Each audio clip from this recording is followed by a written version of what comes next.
Denise bites her hand. That's all we used to care about. Okay, Denise bites her hand, how do we get her to stop? Well, now we're beginning to look at what happened before it. The teacher made a request and Denise bit her hand. But that's important to know because it might be that Denise is biting her hand to avoid responding to the request. This tells us more. The teacher stops making the request. So maybe it's working.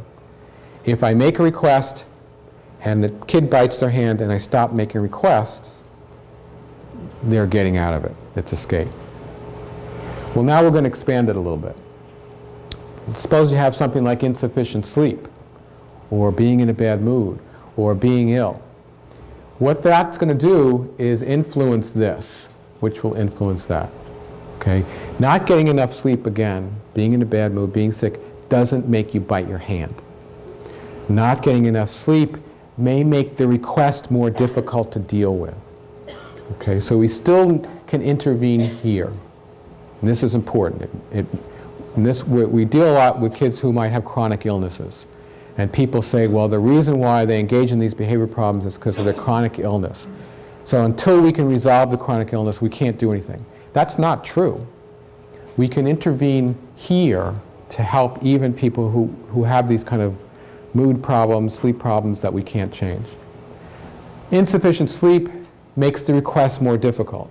And again, you know this. If you haven't gotten sleep for a couple of nights, that person that you work with that you find annoying is going to be more annoying to you now, and you're going to be less tolerant.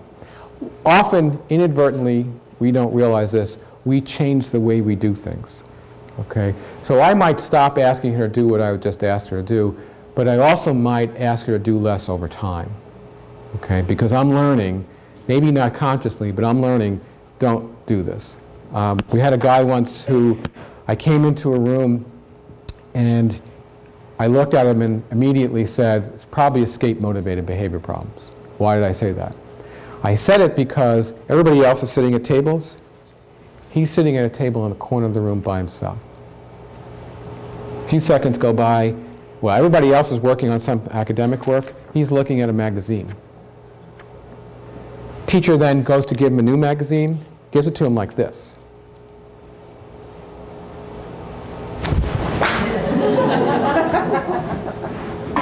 Then it's lunchtime, and they said, okay, time for everybody to go down to the cafeteria for lunch. And teacher says to the aide, take John to lunch. She goes, I'm not taking him to lunch. I took him last time. She goes, no, I took him last time. No, I took him last time. I had green Jell-O all over my head, remember? What happened? What happened was, in fact, these teachers were considered the best teachers he's ever had because he was best behaved in their classroom. What was happening? Well, they learned if we put him in the corner, he does better. Fewer demands. If we don't make him work on what everybody else is working on, he does better. Fewer demands. They were getting to the point now where they didn't even want to ask him to stand up to go down the cafeteria because that was a demand on him. They were going to bring him his lunch into the classroom so they didn't have to ask him to stand up because he was going to get upset. Over time, they were adapting their behavior to him. Okay? This is something you have to be aware of. Oftentimes I'll see teachers who have kids with attention-getting behavior problems. That kid's always in the front.